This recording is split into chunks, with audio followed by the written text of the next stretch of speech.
लाश अरे गाया गया, सो गया इनकलाबी कफन ओढ़ कर, अरे मौत पे जिनके झंडा झुकाया गया। ऐसे वीरों की धरती कदम चूमती, कर रही हर दिशा फक्र से यार थी। नाज हमको भी उन नौजवानों से है, गोद ले झूमती जिनको मां भारती।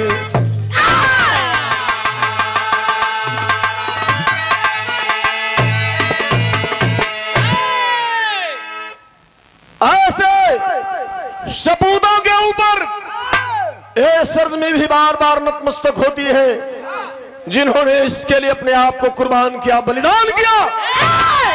इस मादरे वतन को अपने लहू का एक एक कतरा देकर के सिंचा है। साथियों, एक लाइन यहां बड़ी रसिक मिजाज का गीत बा,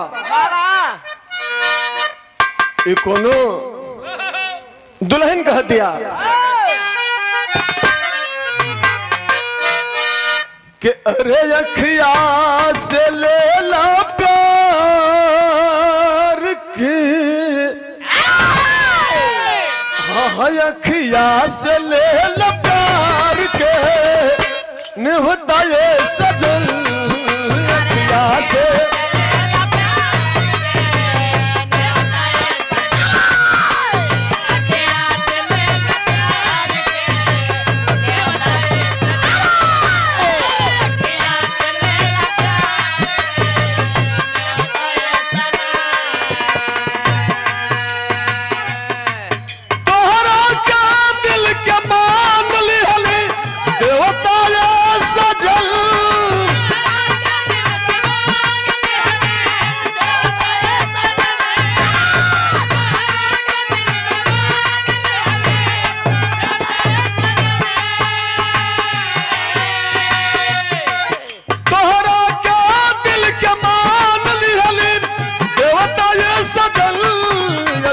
से ले लो प्यार के, नेवता ये सजन।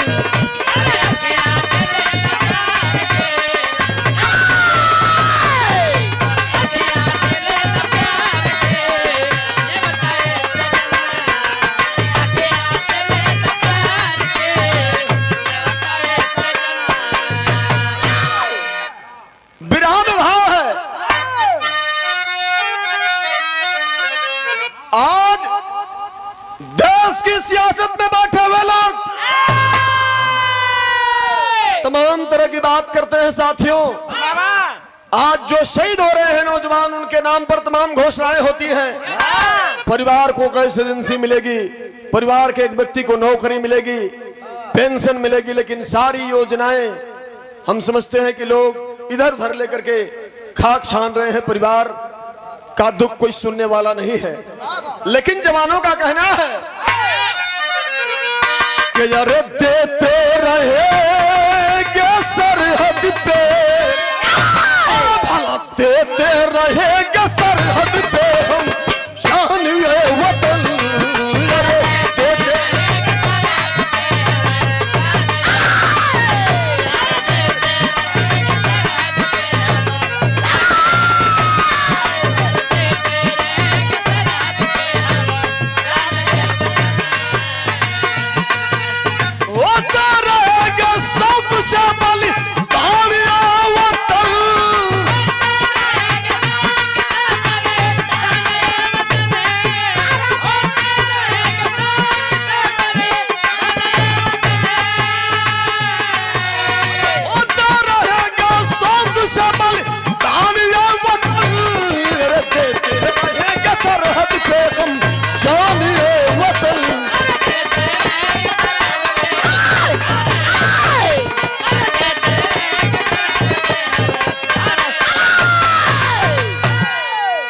कहानी की शुरुआत हो गई।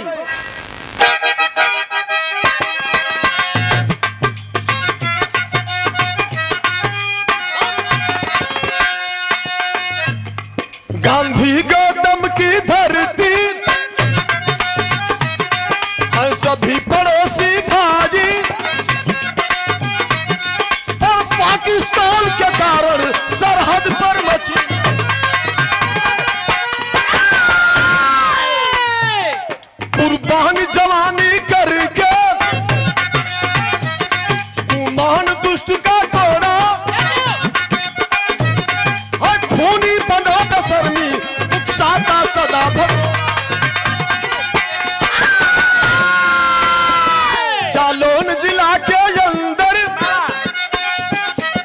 पूरी तहसील पुरानी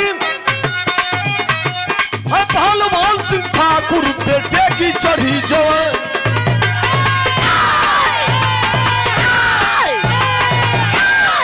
ए भैया कहानी को सुन ले।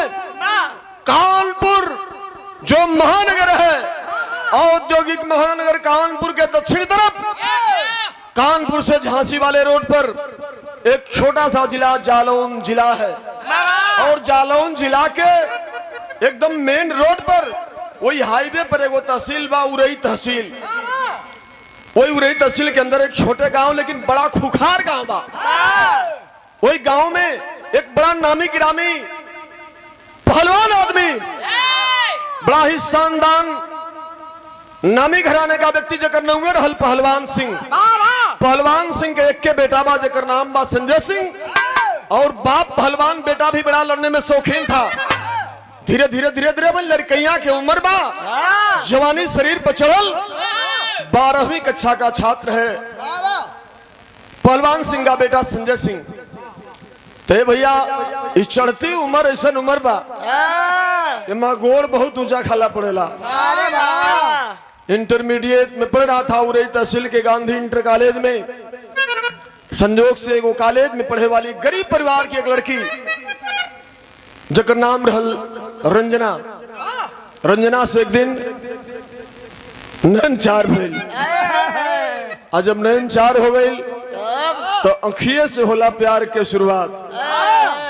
उन्हीं से सुन ला जा। तो एक लाइन यहाँ तर्ज बा, अब दोनों एक दूसरा के मिलला बिना, भेंट कैला बिना, जो लोग देखो ना तो चैन ना पड़े। जब क्लास में बैठ जाए मास्टर साहब पढ़ाओता ना उन्हें तो उतरे से अपन ताके नीचे सुरती बनावत बा, हर ताकत बहनी मास्टर साहब पढ़ावत बड़ा होने। एक लाइन गीत यहाँ बा,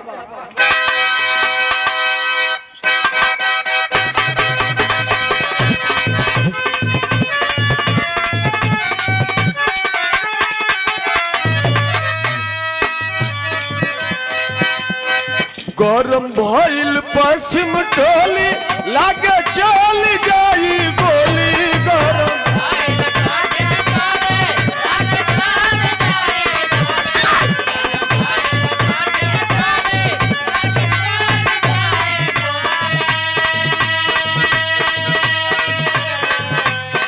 गरम भइल पश्चिम टोली लागे चल जाई गोली।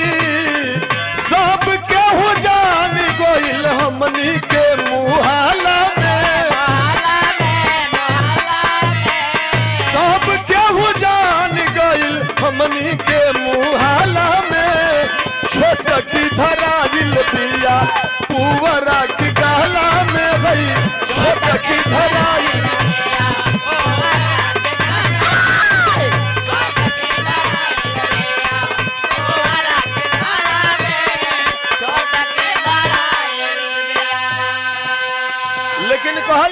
कहावत ऐसे कि कभी प्रेमी है पागल।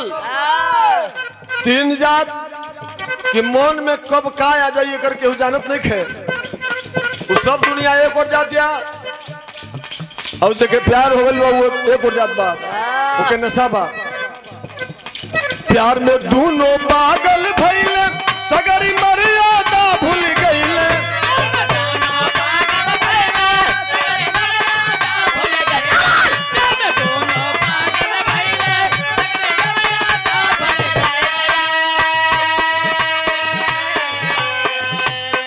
प्यार में दोनों पागल भइले, सगरी मर्यादा भूल गइले। झूमत बाटे प्यार में उमरिया ये बाबू। झूमत बाटे प्यार में उमरिया ये बाबू। शान का परान बा अजोरिया ये बाबू है। शान का परान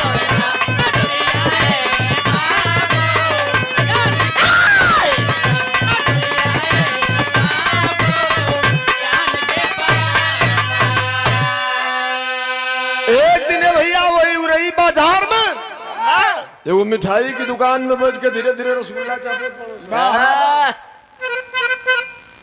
नीचवा से वो उठवा से दबावे लगल टेबल के नीचे गोड़ करके कलश कह रहे का हो लेकिन बिना लाइसेंस के कहिया ले गाड़ी चली लाइसेंस बनवावा। अरे रंजना कहली ले तो दुल्हन बनाई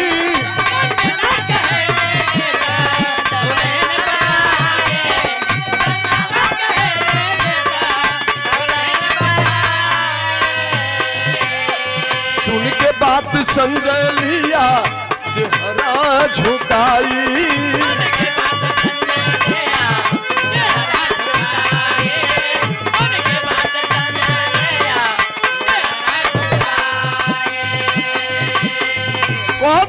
कुजात फिर दरियाए बाबू कुजात फिर दरियाए बाबू जान का परान का अजोरियाए बाबू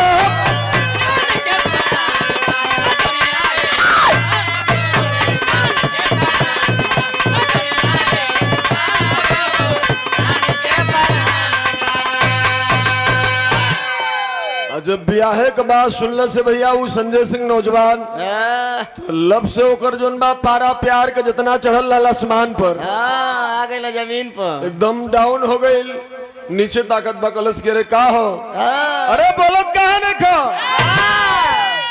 बड़ा रसगुल्ला चपला कलश की देखबू हम बड़ा मजबूर बाड़ी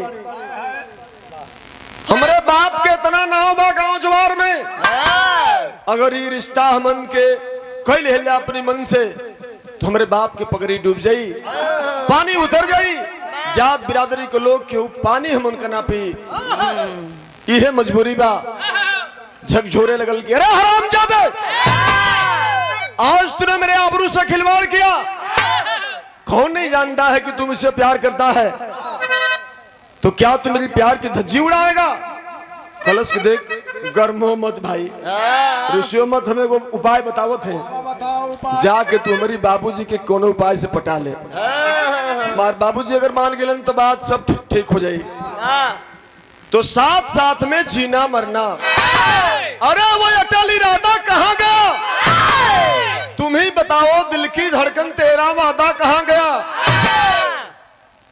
कलश के बरियाई से तू हमके ये प्यार की चक्की में पीसल चाहत बड़ा अब तुहार बाप बड़ा तू फरिएबो कि हम फरियाए सारे तू खैला तो लेकिन हार मान के पहलवान सिंह के बंगले पर वो लड़की कुछ अच्छा नहीं लगता है दिल में बड़ा टेंशन बा हड़बड़ी में पहुंच गई बंगला पर वो ठाकुर बगल में बंदूक कुर्सी के बगल में रख करके और घोड़े पर गोड़ चढ़ा के बैठल वो बंगला में बड़ी बड़ी मोछ वो पहलवान पहले ही से रहबे कैलन लड़की पहुंचल बड़ा अदब से पैर छुलस जाए के अगर बड़ा टुकुर टुकुर के भाई कहां से आ गई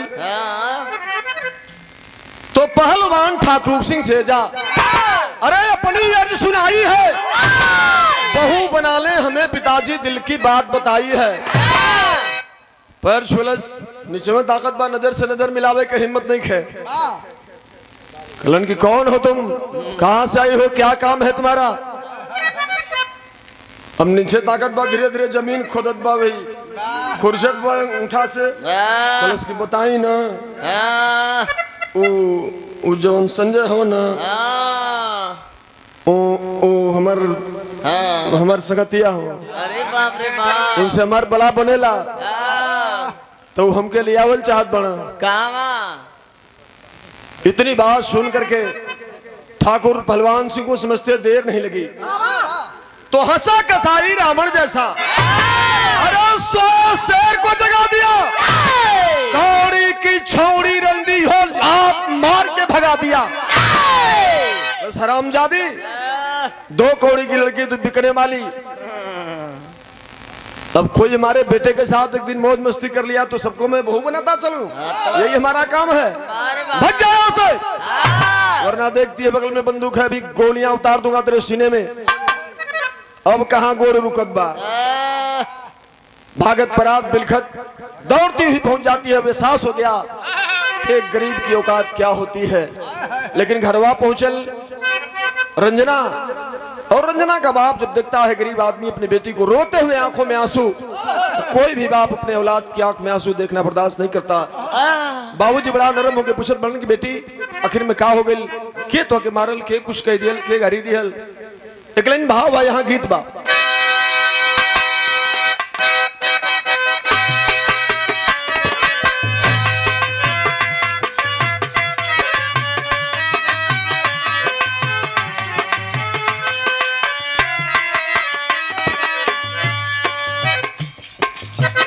कही द भौजी भैया जी से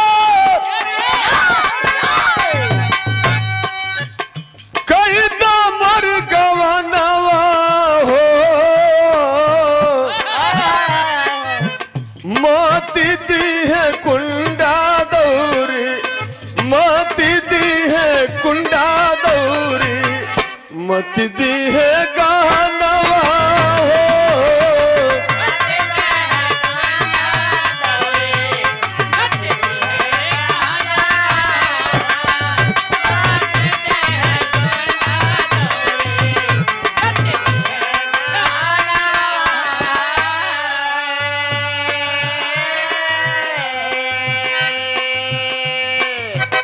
आंसुआ बहावत घरवा आ गईली नयनवा हो, छातिया में धध के बाबू, छातिया में धध के बाबू साहब के बचनवा हो।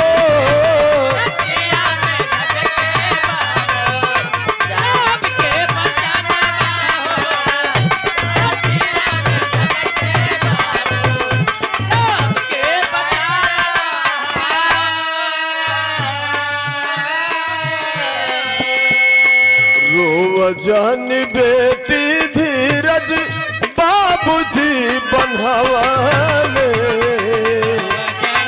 बेटी धीरज बाबूजी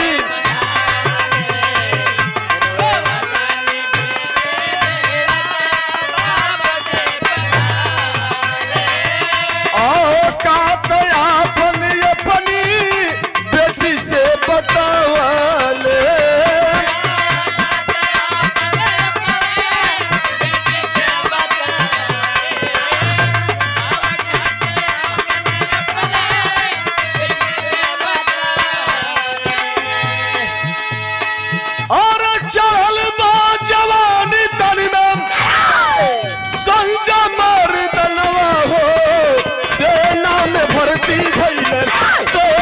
भर्ती भइले ठाकुर के ललनवा हो,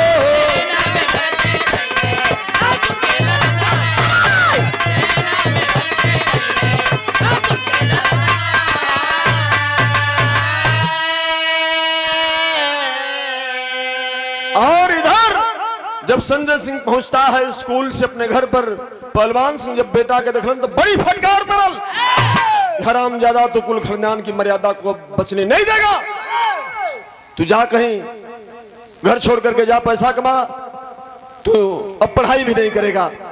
लेकिन ठाकुर पहलवान सिंह के बेटा संजय सिंह के मन में ही भावना रहल कि हम सेना में अगर नौकरी पा देती तो हमार दिल का शौक, जिंदगी का शौक पूरा हो जाता। वहीं से मोड़ आता है जिंदगी में। ठाकुर पहलवान सिंह का बेटा फौज में लाइन लगाया, भर्ती हुई, और भर्ती में शरीर से इतना सुंदर था, हर फिटिंग उसकी अच्छी आ जाती है, और सेना में भर्ती हो जाता है लड़का। और जब भर्ती भइल तो उसी समय मोदी जी की जो पहली बार सरकार थी और सर्जिकल स्ट्राइक हुआ था बॉर्डर पे, आतंकी बौखलाए हुए हैं। उसी समय हमारे ये देश का नौजवान बॉर्डर पे जाता है ड्यूटी करने के लिए, तो कवि जी भाव लिखते हैं यहां पर तर्ज बाइक लाइन।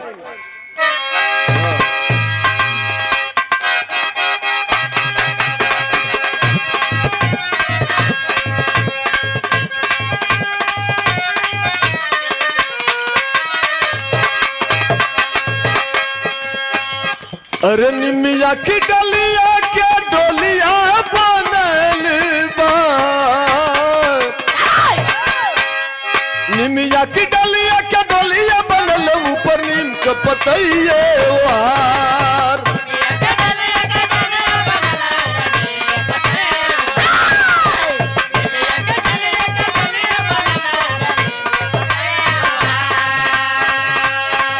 अरे निमिया की डलिया के डोलिया बनल ऊपर नीम के पतइये हार। देवलोक से चलली भवानी न हो देवता बनल कहार।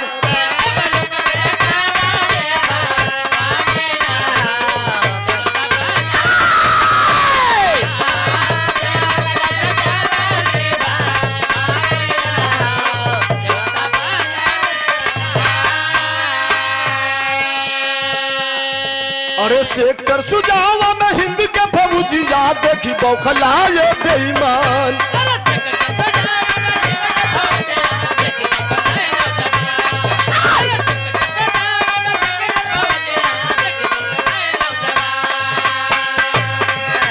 सेक्टर सुजावा में हिंद के फौजी याद देखी बौखलाए बेईमान।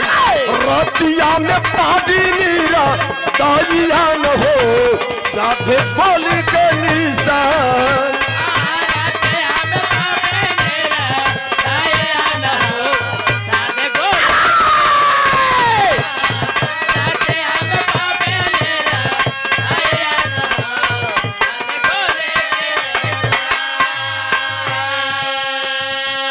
ठाकुर संजय सिंह की बटालियन सुजावा सेक्टर में बॉर्डर पे कश्मीर की वादियों में ड्यूटी लगी है। रात की वेला में चुनाव का समय चल रहा था कश्मीर में। जवान लगातार कई दिनों की ड्यूटी के बाद रेस्ट कर रहे हैं। ठीक भिनसार के टाइम 3 बजे के आसपास आतंकवादी उस कैंप पे हमला कर देते हैं। संजय सिंह की बटालियन जिस कैंप में थी तो घटना होती है और देश का नुकसान भी होता है। 3 वीर साथ के शहीद हुई गई ले घायल हुआ संजय नौजवान।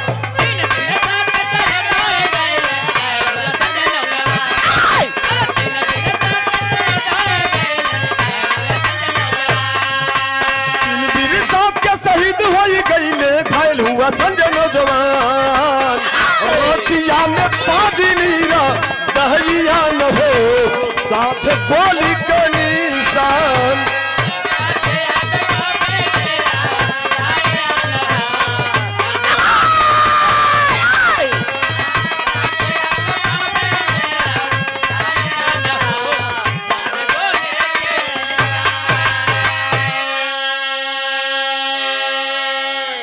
आनंद फानन में ऑपरेशन खत्म होने के बाद उन फौजी जवानों को सेना के हॉस्पिटल में इलाज चल रहा है तो कभी भाव लिखते हैं आप।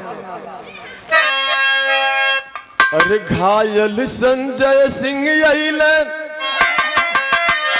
वही सेना अस्पताल हवायर सेना अस्पताल हवा में डॉक्टर दिहला गोलियां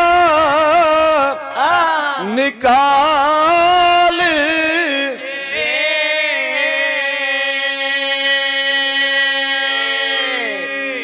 सेना के ऑफिसर भी के सिंह जी शाबाशी देलन सिंह जी शाबाशी देलन।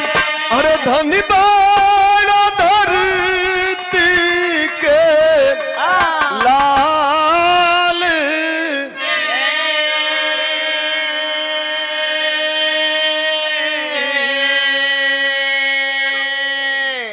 बीके सिंह साहब सेना के बड़े ऑफिसर हैं।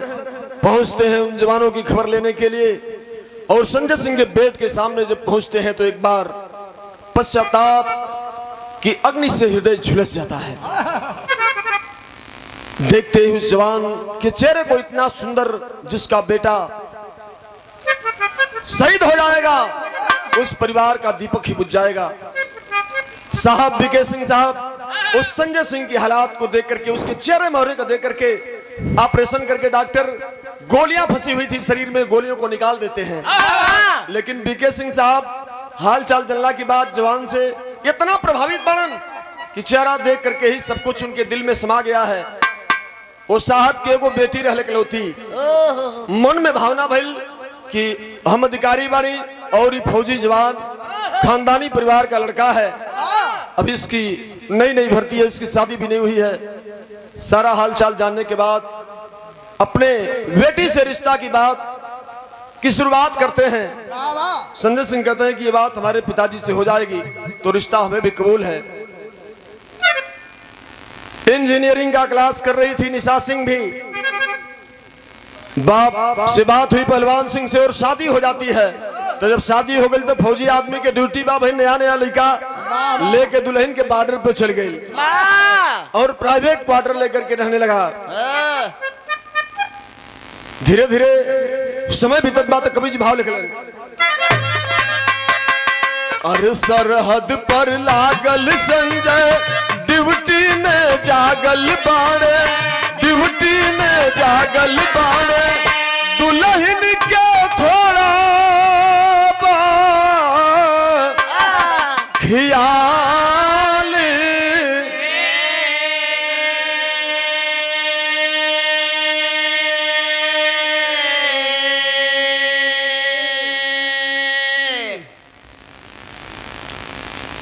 लगातार ड्यूटी है, सिर्फ और सिर्फ बारूद और बम दिखाई देते हैं, दुश्मनों का सीना दिखाई देता है। कब मौका मिले कि शेर जैसे शिकार पे टूटता है, अपने से फौजी जवान टूटते हैं। बहुत कम ख्याल रख पाता था दुल्हन के लिए। लेकिन आज की टेक्निकल जमाना में, इंटरनेट की जमाना में टाइम पास के कई तरीका रहल।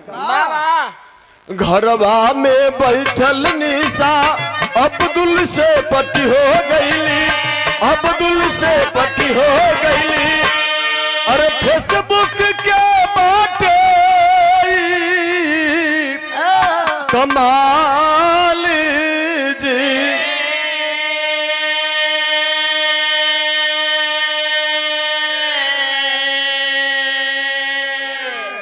बस यही टीवी देखना, मोबाइल पे इंटरनेट सेवा, फेसबुक चलाना और तमाम सारी चीजों को देखने में समय बीतता था। एक दिन फेसबुक पर एक आईडी मिली जो उस्मानिया हॉस्पिटल का एक शानदार बड़ा खूबसूरत अपनी फोटो लगाया था। एक नौजवान डॉक्टर जिनके नाम रहल अब्दुल अंसारी, और उसकी लिंक पे दोनों एक दूसरे से जुड़ जाते हैं। अब फोन से बातचीत, पहले मैसेज से बात चलल, फिर धीरे धीरे नंबर का लेन देन भेल, धीरे धीरे बात आगे बढ़ गई और दोनों में अब कहानी फिर प्यार की शुरू हो जाती है। वीडियो कॉलिंग होखे लगल। निसवा फोन केलस वीडियो कॉल पर गलस क्या है। अरे का हो हमर राजा, तो चेहरा लौकल। जोने पागल से हमार ब्याह हो गई, जिंदगी नरक बा हमार। कहियो ऐता एकांत में क्वार्टर पर अकेले हम रहिला, कोई नहीं रहला। ऐता तो मौज पानी काटल जात। एक लाइन तरज बा यहाँ आ गीत है बा।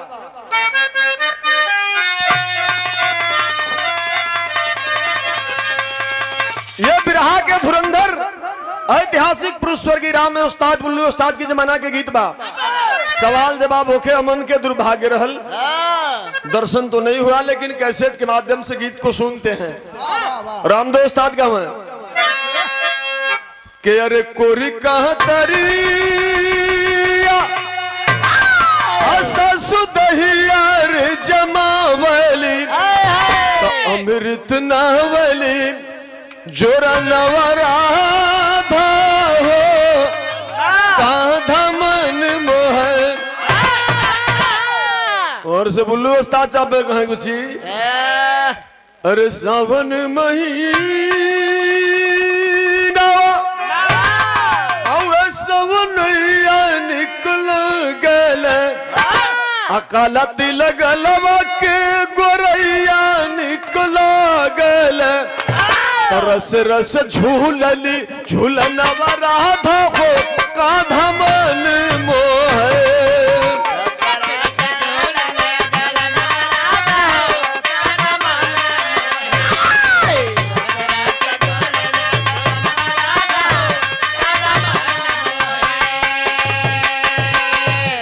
लेकिन अब दुल से निशा मीठी बात बतियावली, घरवा में अपने वो यार के बुलावली। कि तुहरा बिनया आवे ना चयनवा राजा हो मनवा लागे ना हमार।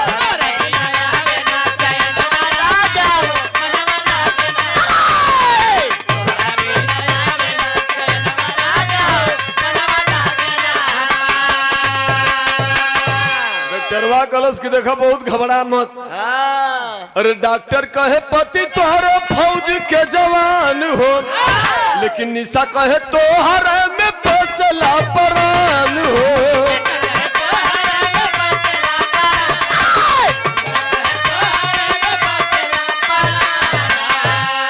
अरे मारल जाही कई के यो जानवरा जाहो आई मनवा लग ना हमार। कलश के रे फौजी पागल होले आधा तो तनको भनक लगल पा जाई तो बिना रेले छोड़ी ना। कलश के रे वो भगभेलरा के का ले पड़ा ओके बम बारूद के अलावा कुछ लौकेला सुतलहू में वो गोली चलावेला धाई धाई मारी तनको के ख्याले नहीं खे हमारी तरफ हमार सुंदर इलहकल जवानी बर्बाद हो जाती है। डॉक्टर नष्ट टोल रहा था, धीरे धीरे था पागल की गाड़ी अब लाइन पर चढ़ जाई। संजोग से पूरे 1 साल हो रहे हैं। अब एक दिन अपने त्रिया जाल में फंसा देती है अपने पति को। संजय सिंह से कलश कह रहे का हो राजा तो अके तो बस ये गोलिये बंदूक लौकेला हाई बॉर्डर ना लौकत हो। नया नया दुल्हन के गौना करा के ले लो तो के तनको ख्याल नहीं खे, लेकिन तो के कुछ याद बा कहले के रे पगली घुमावत का बड़ी साफ साफ बताओ का कहल जात बाड़ी। कलश की 1 साल होखे वाला बा, हमनी के शादी के सालगिरह के दिन आवे वाला बा तो नहीं जा घरे बॉर्डर पर बाड़ी जा 2-4 गो दोस्त मित्र के बोले अगल बगल के लोगन के खिया के पिकनिक पार्टी मना ले जाई। कहलन की तेमा कौन बड़ी बात बा, एमा कौन घुमावे के बात बा। दोस्त मित्र सबके खबर दिया जाई। कार्यक्रम की योजना के अनुसार कार्यक्रम हो गई। धीरे धीरे धीरे धीरे खा पी के लोग चल गए और 10-11 बजे के बाद 11 बजे के लमसम वो मलेक्टी वाला रम का बोतल अलमारी में रखल निशा संग निकालती है और गिलासी में ढार के कलश के हमार फौजी राजा पटियाला पैकला आज तू अपने हिसाब से पिए लखाला, लेकिन हमारा आज मन कुछ और बा। आज मन के प्यार मोहब्बत के दिन बा तो हम अपनी अंदाज में तोहर सेवा करी तनी तो के पिया खिया दे। धीरे धीरे धीरे धीरे तो प्यार में आदमी ज्यादा पी भी लेला और ज्यादा खा भी लेला। वो भले बजाए कदे नशा में इतना दुख हो गया कि बॉडी बेकाबू हो जाती है और धड़ाम से जमीन पे गिर गया। जब लुढ़क जाता है तो समझ गई कि अब इसकी हालात बेहोशी की है। तुरंत फोन करती है अपने यार उस अब्दुल अंसारी डॉक्टर को। कलश किए सैया चलिए अब राजा हमारा काम तमाम कैले का मौका आ गई, दुश्मन के रास्ता से हटा दी गई और आज समन के मौजे मौज जिंदगी में रही। खाना सीरा वाला खा डॉक्टर मौका पाकर के तुरंत हाजिर हो जाता है। इशारा कैले कि हमरे साथे कोनो मौज पानी लेले से पहले जो सामने ही गद्दार हमार पतिबा ए पागल के दुनिया से विदा करो। सवार हो जाता है सीने पर प्रेमिका का इशारा पाकर के ही आदमी होश वास को खो देता है। ऐसे कहा जाला कि प्यार अंधा होला, love is blind and love is God. प्यार ईश्वर भी है, प्रेम ईश्वर का प्रतीक भी है, लेकिन इमा जब वासना घुरा जाले, जब इमा भोग समा जाए इंद्री तो आदमी अंधा हो जाता है। और वही हालात हो जाती है डॉक्टर की। सो जाता है सीने पे उस फौजी जवान के और इतना वजनदार व्यक्ति जब सीना पर सवार भेल तो नशा दारू का जुनबा की भक्त से उतर गए। देखता है परिचित आदमी को, समझने में देर तो नहीं लगी, जबान लड़खड़ा रही है, आंखों से आंस की धार चलने लगी, रो रहा है और देख रहा है अपनी दुल्हन निशा की ओर। रो करके एक बात कहता है अपनी दुल्हन से,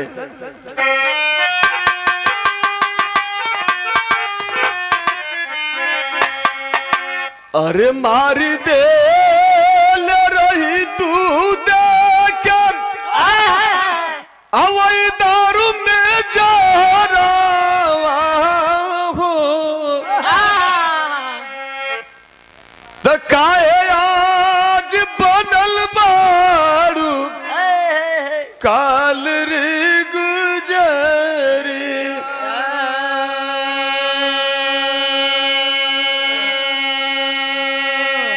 अमर जई है माई बाप भला हमारी मऊतिया से बाड़ी एक लबताम लाल रे गुजरिया।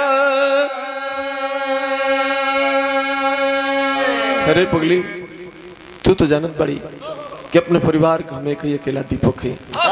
हमारे मौत को सूचना पाके बिना जहर के बिना मौत के हमारे माई बाप मर जाए, खानदान का दीपक बुझा जाए और हम समझत बाड़ी तोरे दिल दिमाग के तोरे मिजाज के हमके पढ़ला में अब देर ना बा। एक बात और कहता है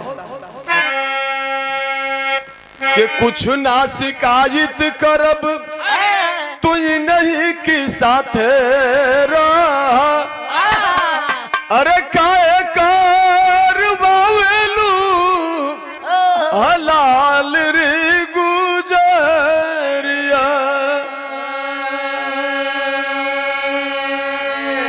धन्य है भारत की धरती, आखिर हो क्या गया।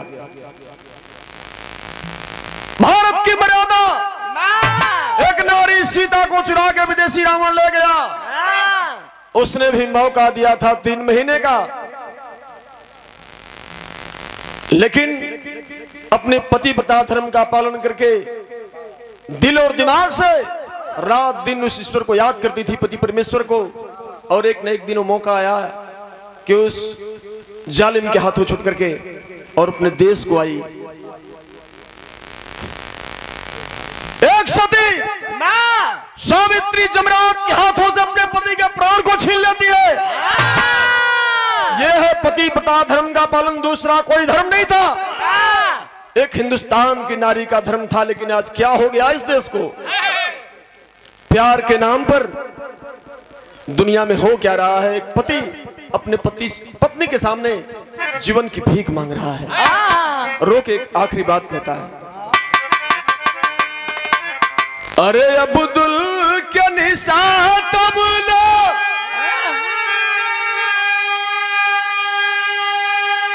अरे करला इशारा पापी।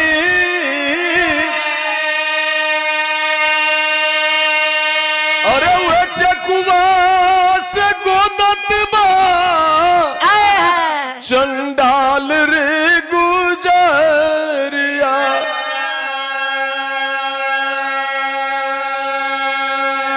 कोई सुनना नहीं चाहती है, बहुत सुन चुकी। इशारा करती है अपने प्रेमी उस कातिल डॉक्टर की तरफ कि काम तमाम कर दो मेरे यार। ये बात सुनने का मौका नहीं है। इशारा पाकर के तुरंत चाकू से वार कर दिया उसके सर पे। जोर से चिल्लाता है। मौत का भय ऐसा होता है दुनिया में, आदमी अपने शरीर का आखिरी जोर लगा देता है।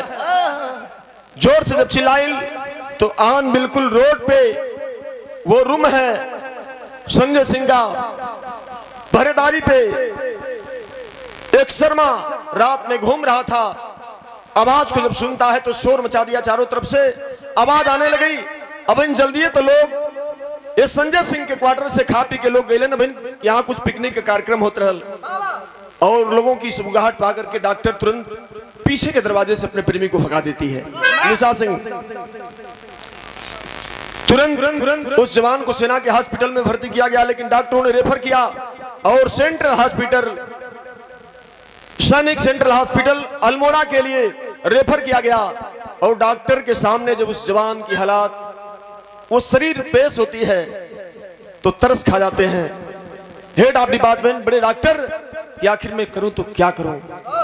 इस मासूम के साथ, एक बहादुर शेर के साथ ये कितनी बड़ी ये हादसा जो हुई है, ये शर्मसार करने वाली। लेकिन मैं बचाऊं तो कैसे बचाऊं, मेरी जिंदगी दांव पे है, मेरी जिंदगी की सारी कमाई व्यर्थ चली जाएगी। इतना सुंदर था संजय सिंह, देखने के बाद एक बार उसके चेहरे को कोई भी कायल हो जाता था। डॉक्टर साहब भी खड़े हैं, दूसरी तरफ स्टाफ के लोग सामने खड़े हैं लाइन लगा के। लोग देखत बा मौका बिल्कुल नहीं है, जिंदगी और मौत से जूझ रहा है। तो कभी जहां भाव लिखते हैं एक लाइन फिर, लेकिन डॉक्टर साहब रोवत हो देख के। जिंदगी का कोई पहला मौका है जब एक पेशेंट को देख के डॉक्टर भी रो रहा है। कैसे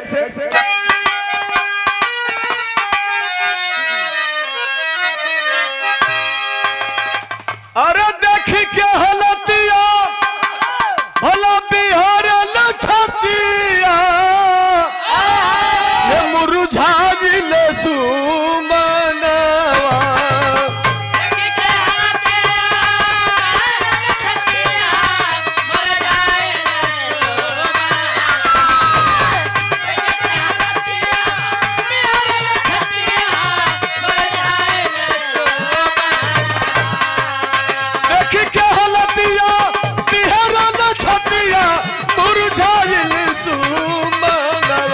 अरे डॉक्टर कहले बचिए ना जनवा गिरल बहुते खूनवा।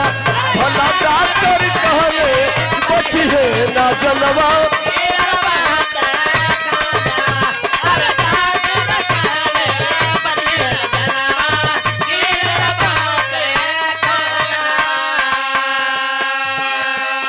आखिरकार बॉर्डर से सेना के हॉस्पिटल से रेफर करके यह हमें बचाने के लिए हमारे यहाँ इस जवान को रेफर किया गया, लेकिन मैं करूं तो क्या करूं, हालात इतनी नाजुक है।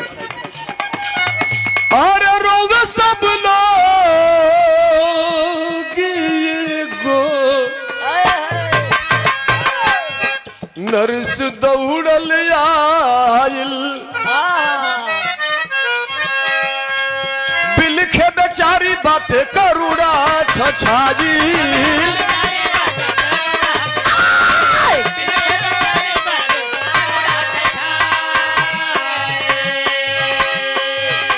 देख करके डॉक्टर के आंखों में आंसू, सारा स्टाफ स्तब्ध है, लेकिन एक नर्स उसी में से दौड़ती आती है और हाथ सामने करते कि साहब तत्काल मौका नहीं है। अरे हमारी बदनिया निचोड़ी लाया साहब, हमारी बदनिया निचोड़ी लाया साहब देश की हो कारनावा।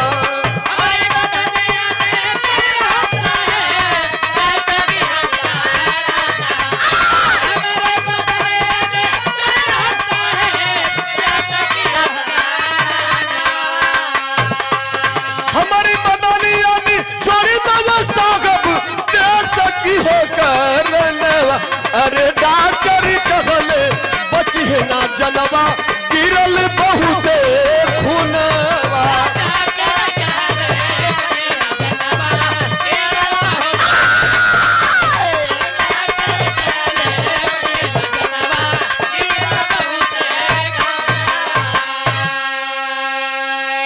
साहब, अरे जिसे बचाने की आप बात करते हैं आपके हाथों से निकल जाएगा। ये मेरा ब्लड चेक करिए और तुरंत जितनी भी जरूरत हो आज देश के नाम पे, इस फौजी जवान के नाम पे, इसने अपने लिए नहीं, अपने माँ बाप के लिए नहीं, इस वतन के लिए अपने प्राणों की कुर्बानी दिया है, जो भी झेल रहा है। ऑपरेशन सफल हुआ, ब्लड ग्रुप काम कर गया। धीरे धीरे धीरे धीरे 1 दिन 2 दिन 3 दिन 4 दिन 5वां दिन सवेरे सूर्य निकल रहे हैं।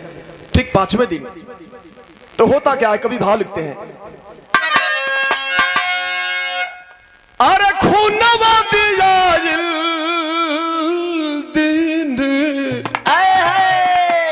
वे 5 बीत गई, होश में जवान अस्पतालवा में अइले।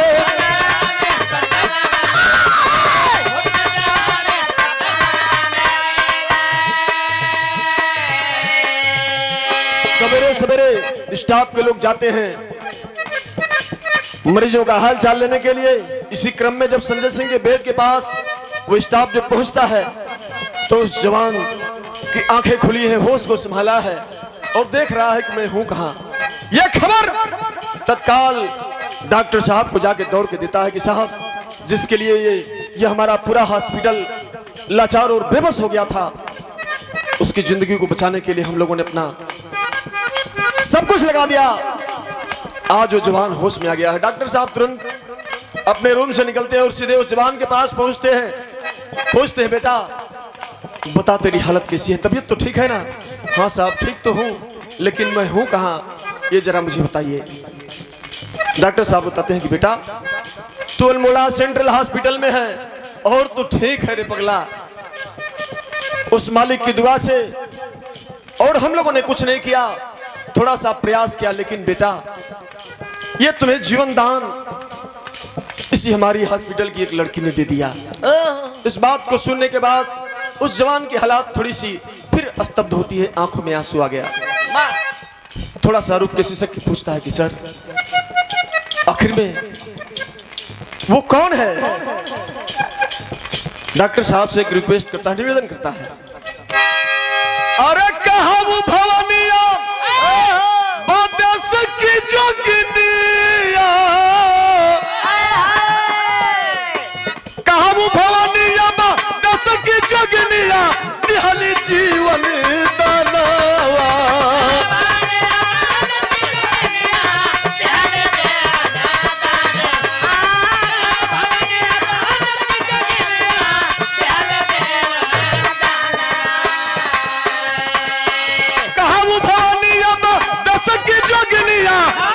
जीवन दानवा और डॉक्टर कहले बची है न जनवा गिरल बहुत खूनवा।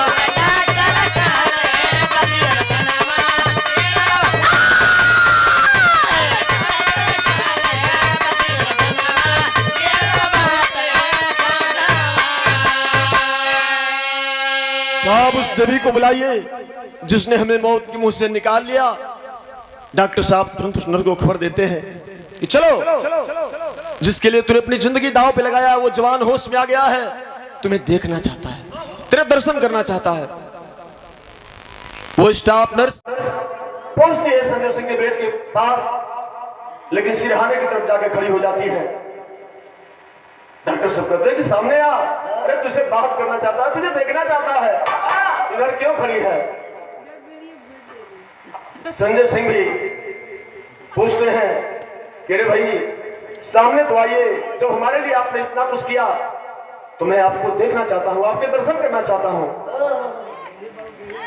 वो नर्स आवाज देती है, जवाब देती है, भाव है यहाँ बोलना,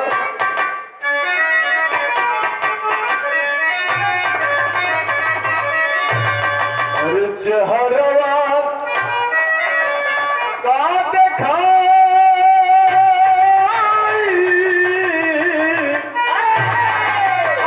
चेहरा का देखा तो के नफरत हुई हृदय में देखती परछाई।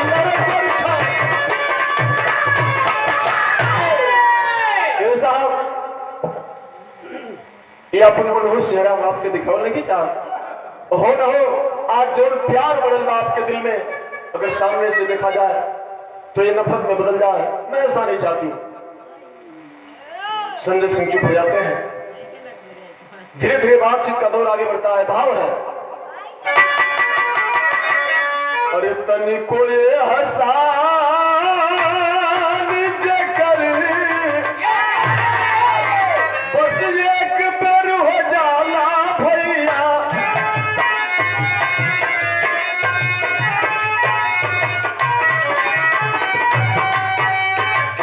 जिंदगी भर याद नहीं हो जाला कर्जदार।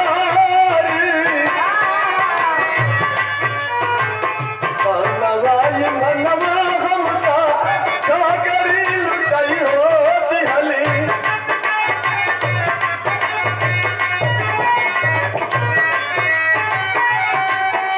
साहब हमके जानना चाहते हो ना, तो हम बताओ थे हमके कानवाई मनवा हमका, कानवाई मनवा हमका सागरी लुटाई हो दिहली।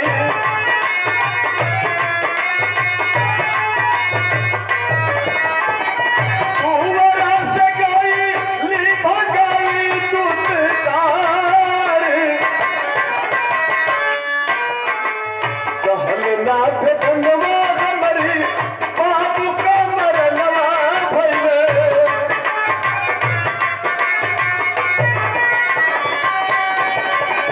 पढ़ाई नमाई बेचल घरवा कुछ दुआर। ये साहब उहे आबरू उतारल समाज के निगाह से गिरावल एक नादान गरीब परिवार का हम बेटी है, जो ने अपमान के बाहर के हमारे बाप ना सही से हम अपने दिल की बात काली और माई कुछ अपन जगह जमीन में से कुछ बेच खोज के हमके पढ़ा लिखा के एगो छोट मोट रोजी रोटी की व्यवस्था के लिए सैनिक अस्पताल में नर्स बन गई आके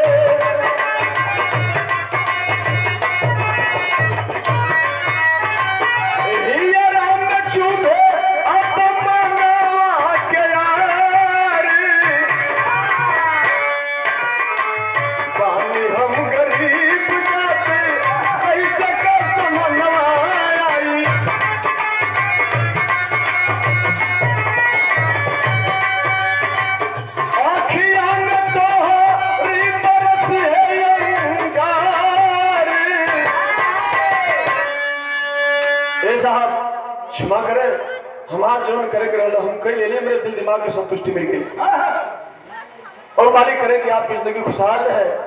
अपन सारा परिचय बतौले की बात लेकिन 5वां दिन है परिवार का लोग नाथ रिश्तेदार भी हो पेट के सामने अपनी बेटा के होश संभलना की खबर पहलवान सिंह की सामने बैठे हैं लेकिन एक तरफ पुसारी अपनी बात बयां कर रही है पहलवान सिंह की भी नजर झुकी है बात पर बात बोलो जाता बहुत हो गया।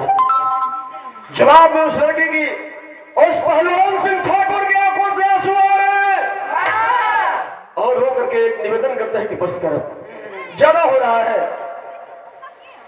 ठाकुर पहलवान सिंह का जागल भाई मनवा कहिया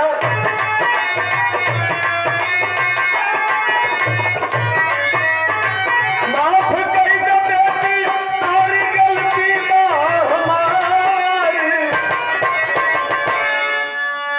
बस कर बेटी जिसको हमने गलत समझा वो हमारी भाग्य को लिख दिया हमें जीवन दान दिया बेटे को हमारे कुलदीपक को बचा लिया और जिससे मैंने अपना असली समझा उसने हमें हमारी दुनिया को बर्बाद कर दिया अपने हिसाब से।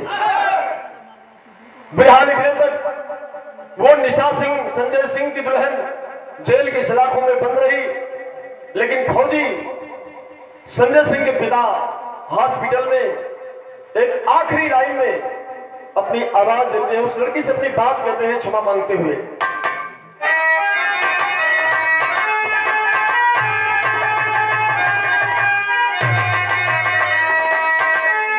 तो क्षमा कर और जो देर भी हुई तो खैर सारा सब कुछ सारा खेल समझ में आ गया और सच्चाई की जीत हो ही जाती है। ठाकुर पहलवान सिंह कहते हैं कि बेटी मैं अपने परिवार की बेटी और बहू तुझे आदि स्वीकार करता हूं फिर बड़ी करारा चोट देती है ये होला एहसान एहसान के झटका में आदमी चबा जाला जिंदगी भर का कहता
इस गरीब के लिए एक रोटी का साधन मिल गया है मैं यही बड़ी सुकून से जिंदगी जी रही हूँ लेकिन संजय भी अपने पिता की तरफ से माफी मांगते हैं कि चलो हमें क्षमा कर दो लेकिन फिर एक करारी चोट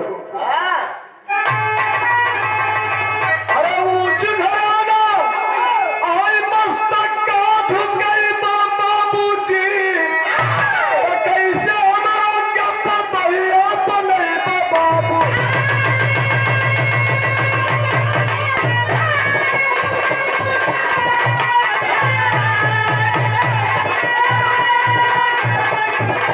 Yeah.